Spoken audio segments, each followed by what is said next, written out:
Bienvenidos a un nuevo capítulo del programa Más Conocimiento de Campus TV de la Universidad de Talca.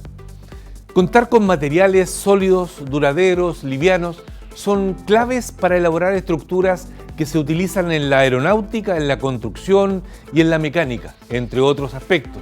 Para conocer investigaciones que se realizan en esta materia, vamos a conversar con el profesor Jorge Hinojosa de la Facultad de Ingeniería de nuestra universidad.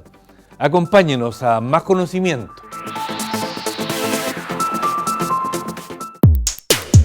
El profesor Jorge Hinojosa es ingeniero civil mecánico de la Universidad de Concepción. Es doctor en Ingeniería Mecánica de la Escuela Normal Superior de Cachan, Francia. Es profesor asistente de la Facultad de Ingeniería de la Universidad de Talca. Es director del Departamento de Tecnologías Industriales de esta casa de estudios. Ha realizado investigaciones en el área de métodos de descomposición del dominio, elementos finitos y análisis estructural no lineal. Ha participado en más de 10 publicaciones en diversos proyectos de investigación, un proyecto Fondesit de iniciación y un proyecto FIC regional.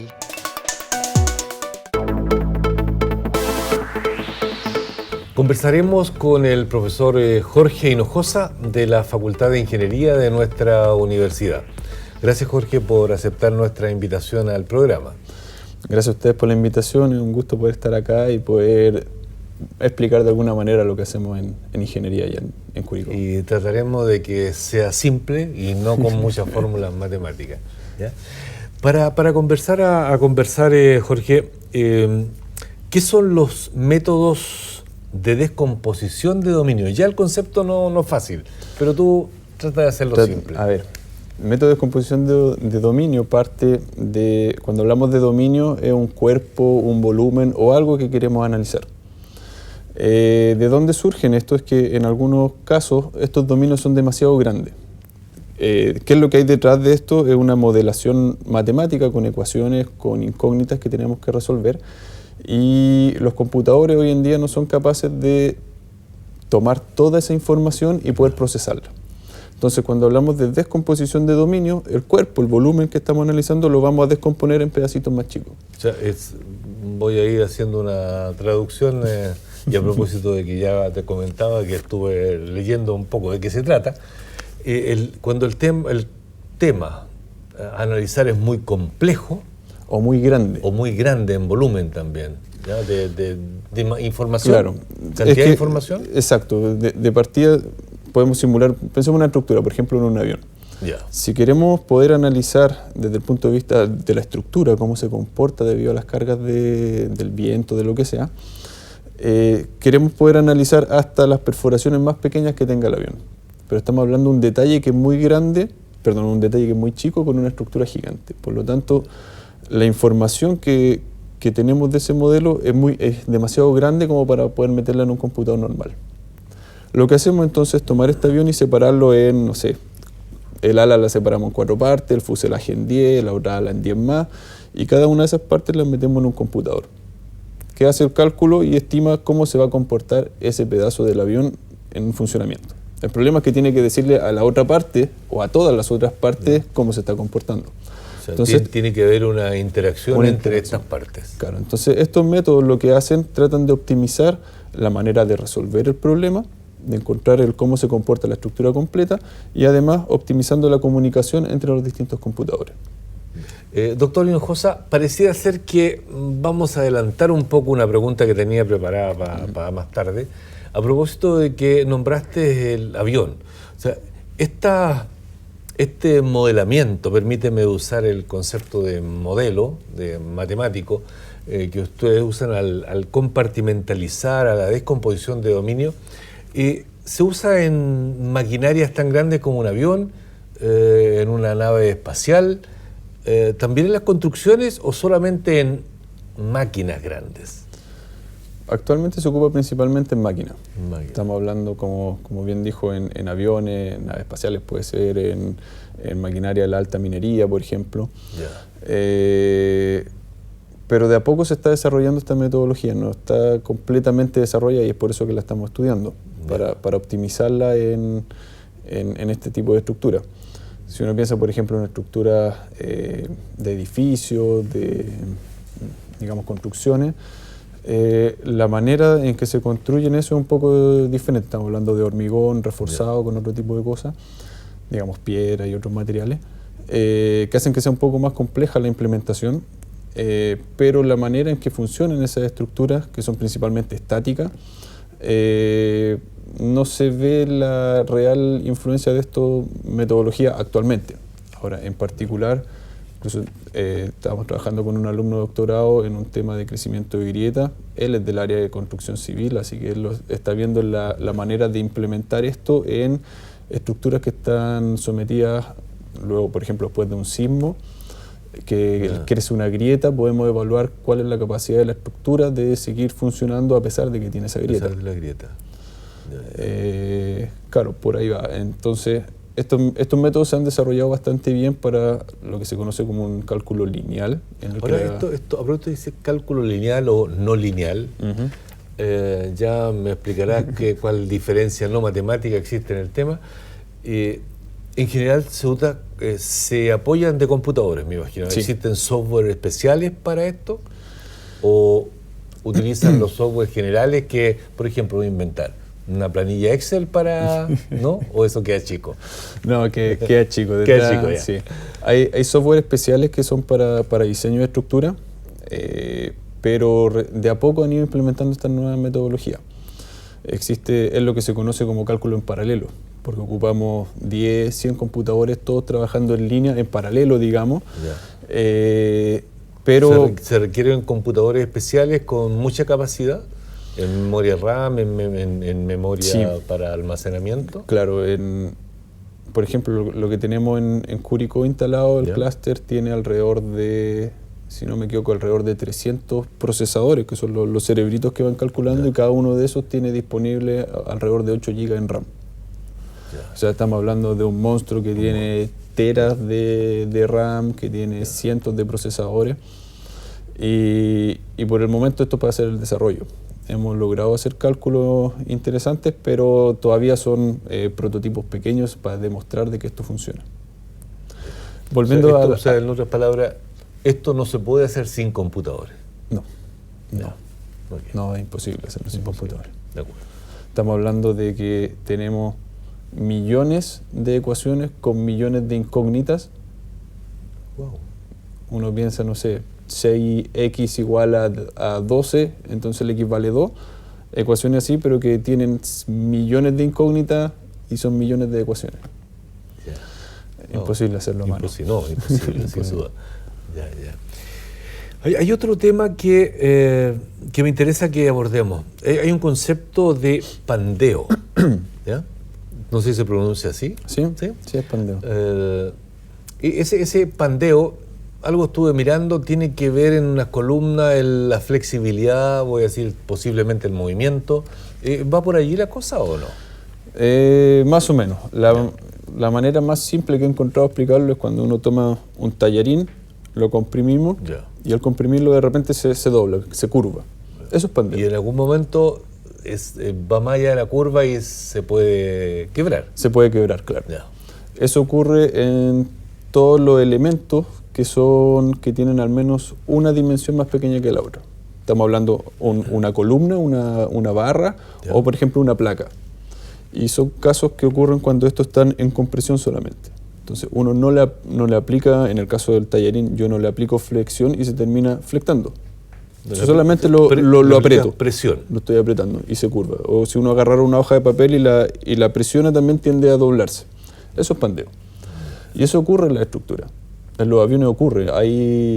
Si uno googlea, si busca en internet, por ejemplo, pandeo en ala de avión, hay gente que cuando el avión despega, las alas se levantan un poquito para levantar el peso y la parte superior del ala, que es justo la que ven los pasajeros, se curva así. Da un poco de susto ver que la estructura se está deformando, que tiene estas ondas, pero están hechas para trabajar incluso en esos fenómenos. Ese es un fenómeno no lineal. A propósito de esto de lineal o no lineal, ¿cuál es la diferencia sin entrar en la matemática? La diferencia es que todos los materiales, cuando uno le aplica una carga, se ve que tienen un comportamiento que sigue una línea recta. hasta determinado punto donde ocurre plastificación. Es decir, si uno agarra una barra y yo la doblo, se flecta y la suelto y vuelve a su posición. Pero si la doblo mucho, queda con una deformación. Eso ya es un comportamiento no lineal, porque pasó de tener un comportamiento que volvía a su condición inicial y ahora ya no vuelve. Entonces, el pandeo también es eso que hace que el comportamiento ya no siga una línea recta, sino que se complica. Puede caer, puede seguir subiendo, pero tiene un comportamiento que ya no sabemos bien. Ahora voy a llevarte al avión. ¿Sí? Si en esa ala de avión el comportamiento es no lineal, ¿Ya? O sea, no vuelve a... Claro. Es que mezclé dos no linealidades. Hay también otra. Uno puede pensar en el crecimiento de una grieta, también una no linealidad. Pero el pandeo en sí, estamos dentro del rango elástico del material. O sea, no llegamos a deformarlo a que obtenga deformaciones permanentes. Cuando la carga baja, vuelve a su forma normal. Entonces, pensando en la integridad de la estructura, se puede deformar todo lo que permita el material, pero que le permita volver a su forma original. Si queda con deformaciones permanentes, como el caso de esta barra, en ingeniería decimos que es una falla. Porque ya no puede seguir cumpliendo su función deformado. Oye, y en el ámbito ingenieril, a propósito del pandeo, que sí llegar a la falla, ya sea en materiales de algún tipo de metal o mezclas de metales, o en estructuras de tipo construcción, en columnas, se pueden hacer experimentos en laboratorio que permitan estimar. Una cosa es la estimación matemática, de modelos matemáticos, y otra cosa es llevarlo experimentalmente a nivel de laboratorio para probar resistencias. Sí. Existen laboratorios en nuestra universidad, ¿existen laboratorios que permitan hacer algunas de tipo de evaluaciones? Tenemos máquinas en ingeniería, tanto en ingeniería en construcción, en ingeniería mecánica igual, que nos permiten hacer ensayos. Tomamos un material, por un lado lo podemos traccionar hasta ver cuándo se rompe, o el otro comprimirlo y ver los efectos que van ocurriendo. En construcción está más orientado a, obviamente, hormigón, armado, ese tipo de cosas. Nosotros vemos más lo que son metales o lo que se conoce como materiales compuestos. Pero tenemos en la universidad, en el campus Curicó, máquinas para hacer esos estudios. Sí, también tenemos contactos con otras universidades, se han hecho cosas interesantes. Ahora de a poco en ingeniería mecánica nos estamos volcando un poco a las construcciones en madera. Sí, y ahí se han analizado, por ejemplo, paneles de madera en compresión con una ventana más grande, ventana más chica, y vemos los efectos que ocurren. Y además podemos modelar eso también con esta metodología. Tenemos los modelamientos matemáticos en computadores, y además experimentalmente se puede probar eso que se estudió en el modelo. Cada vez eso nos permite, por un lado, validar de que el modelo que tenemos es el correcto, y ya cuando el modelo hace lo que se hace en la naturaleza, podemos empezar a analizar más en detalle qué es lo que está ocurriendo y poder entender exactamente cómo está fallando la estructura. Vamos a hacer una breve pausa y luego vamos a regresar a conversar de tu proyecto Fóndesi. Estimados telespectadores, espérenos unos breves segundos.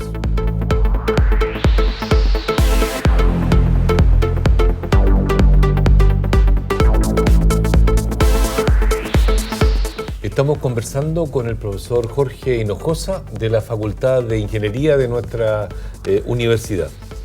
Jorge, hemos conversado sobre, en términos muy simples, por cierto, sobre las temáticas que abordan tu especialidad, como la descomposición de dominio, el pandeo en la estructura, pero ahora quiero que conversemos más específicamente del proyecto en el que tú estás trabajando. Para nuestros telespectadores, el profesor tiene un proyecto Fóndesi, que es la agencia nacional que más recursos entrega en el ámbito de la ciencia básica y también en parte aplicada. Jorge, cuéntanos de qué se trata tu proyecto. Bueno, el proyecto parte un poco la continuación de mis estudios de doctorado, donde trabajé con los métodos de descomposición de dominio con aplicaciones en análisis no lineal, específicamente lo que es pandeo en estructura. La base viene de que estos métodos de descomposición de dominio, que de partida vienen de un área más matemática que ingenieril, son muy buenos y eficientes cuando analizan estructuras que son lineales, que no tienen estos comportamientos de pandeo, de plasticidad u otro tipo de cosas. Pero cuando uno lo aplica a estos fenómenos, pierden todo lo que uno gana por descomponer el problema, se pierde debido a que tenemos que analizar estos problemas de no linealidad. En particular, trabajo sobre metodologías que nos permitan realizar el cálculo lo más rápido posible, de la manera más eficiente y ojalá obteniendo la solución que estamos buscando. ¿Por qué es la que estamos buscando? Porque cuando hablamos de no linealidad, a veces la solución son múltiples y tenemos que encontrar cuál es la solución real que va a tener la estructura soportando estas cargas. ¿Y tu proyecto es, desde el punto de vista operativo, si me permite, es trabajar con los software respectivos o tiene algún componente más bien experimental? No, es principalmente trabajo de software. Ya. En realidad es un software que hemos desarrollado nosotros. Trabajamos en un código, en un programa de programación que es bastante básico, donde uno pone todas las ecuaciones, escribe todo lo que hay que hacer. Va escribiendo la... Claro. Eso porque, como te comentaba, los software, los programas que son comerciales, que uno puede comprar, no tienen implementado estas metodologías. Y no las van a implementar hasta que demostremos de que son lo suficientemente robustas y eficientes para hacer los cálculos. Ya. O sea, ustedes también van a... parte de tu proyecto también está en la contribución de generar metodologías computacionales para llegar a estudiar esto. Exacto. Ya. Y en ese sentido, allí es donde utiliza el clúster con muchos computadores que están en el campus Curicó. Claro, tenemos que verificar, por ejemplo, si la estructura la dividimos en 4, cuánto es el tiempo en que nos demoramos ahora en resolver la estructura. Idealmente, si la dividimos en 4 pedacitos, debiéramos demorarnos un cuarto del tiempo, lo cual no siempre es así. No siempre. Pero un problema determinado, cuando trabajas en estos clústeres, estos monstruos computacionales, ¿cuánto tiempo demoran en, como le llaman ustedes, correr el cálculo? Sí, el cálculo. Bueno, las implementaciones que hacemos son relativamente pequeñas, pero igual en algunos casos nos podemos demorar un par de horas en resolver el problema. Tenemos las máquinas a full, que no son máquinas bien poderosas y están 2 horas corriendo el cálculo para sacar un pedacito de una probeta que es chiquitita. Cada uno dirá, si se demora 2 horas en hacer eso, ¿cuánto se demora en hacer un avión? Pero estamos probando realmente cómo funciona la metodología. Entonces, existen técnicas de aceleración que son las que estamos tratando de implementar. Es un desarrollo matemático bien fuerte que hay por detrás de tratamiento de matrices, cómo resolver el problema, de cómo comunicarlo a todos los otros procesadores de la manera más rápida. Al final tenemos que ver, queremos comunicar la menor cantidad de información a todo el resto para que sea rápido y luego tratar de procesarlo lo mejor posible. Cuando tú dices comunicar a los otros modelos, a las otras ecuaciones que están corriendo en paralelo. Exacto. Claro, como te decía, si pensamos en el avión, cada uno tiene un pedacito del avión y uno dice, ok, yo me muevo para acá, pero tengo que avisarle a todos los que están al lado mío cómo me moví yo y yo tengo que saber cómo se movieron los otros para ver cómo me voy a mover con respecto a lo otro. Y esto con un fin último de que el vuelo sea lo más seguro posible, lo más rápido posible, todo lo más, y que el avión siga su curso adecuadamente. Claro, en particular hay varios fenómenos que ocurren. Si uno mira la historia de la aviación, cada vez que un avión se cae es porque algo falló. Entonces, y a veces hay cosas que no se pudieron predecir en el modelo. Entonces, ahora con este tipo de metodologías podemos analizar, poder meter en el modelo la perforación más pequeña que tenga el avión. Pero que además está integrado. Que está integrado en el modelo. Porque actualmente, ¿qué es lo que se hace en la industria? Hacen un modelo muy simple del avión completo, después un modelo un poquito más detallado del ala y otro modelo más detallado de una parte en especial. Entonces, pero cuando encontramos que hay algo que pueda ocurrir en ese modelo pequeño, no se le informa a la ala completa o al avión completo qué es lo que está ocurriendo ahí. Entonces, sabemos que ocurre eso, pero no sabemos cómo eso afecta al resto de la estructura. Ahora, como comentaba, hay factores de seguridad que toman en cuenta eso, pero si pudiéramos llegar a predecirlo, esos factores de seguridad los podemos hacer más pequeños. el avión sería más liviano, por lo tanto va a quemar menos combustible para funcionar y el avión va a ser más eficiente. Contamina menos, gasta menos plata. Y eventualmente el pasajero va a pagar, un boleto más barato. Exacto. En el ámbito de otras maquinarias, ¿tiene experiencia con modelos que puedan, por ejemplo, en la minería, dado que nuestro país parte del sueldo de Chile es la minería? ¿Sabes si en esas maquinarias se están trabajando con algo parecido?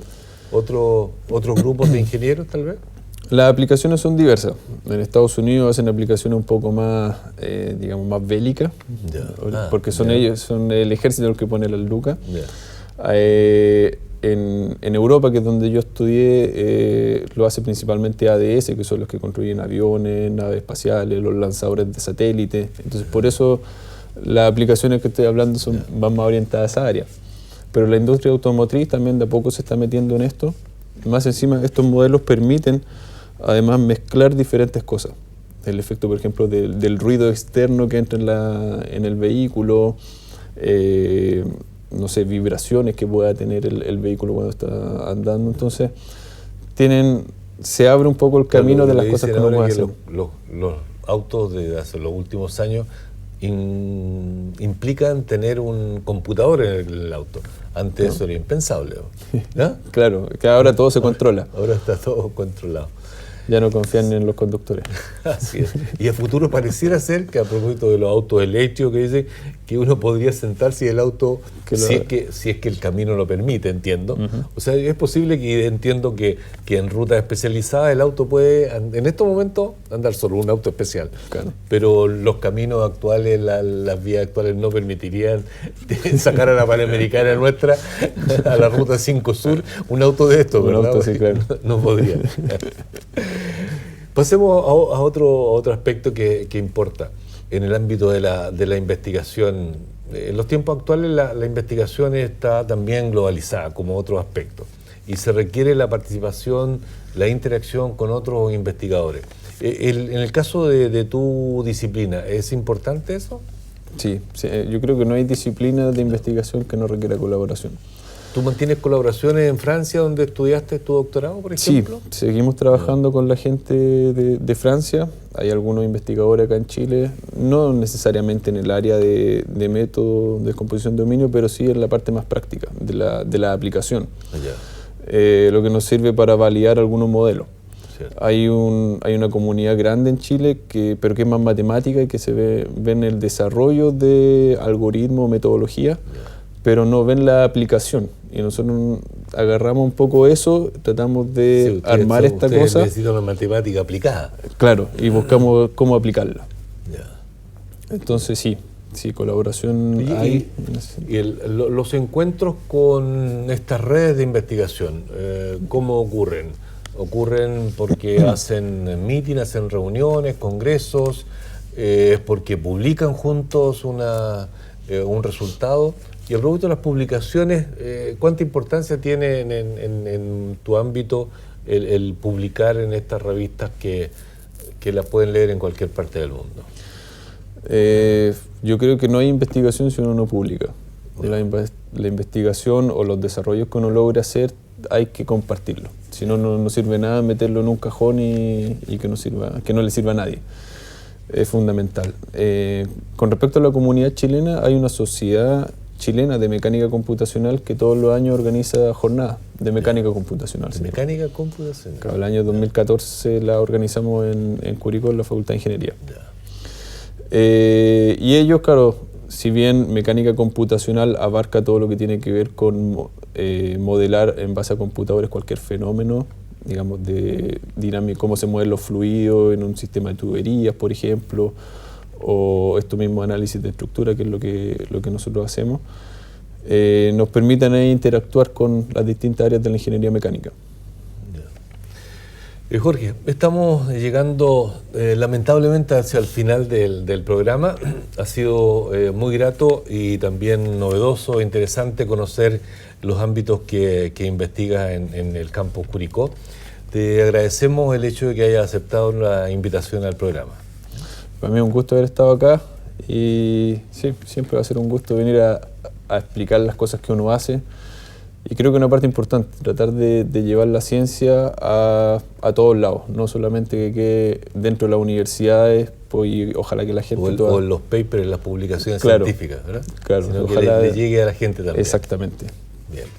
Gracias nuevamente, Jorge, por acompañarnos.